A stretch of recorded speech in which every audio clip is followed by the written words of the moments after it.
Hey guys, welcome back to my vlog. Now we're gonna make the fidget spinners, so I'll turn the camera around so you can see. Okay, so you can just grab a whole heap of bearings just from like your scooters or skateboards. Or fidget spinners. These are just leftovers that I've had, and I've got some out of my scooter.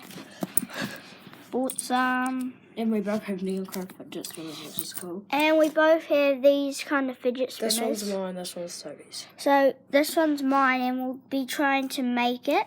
I'm going to try and make this one.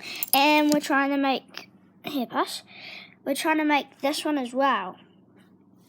So we've got not much cardboard because we've already made a couple of fidget spinners.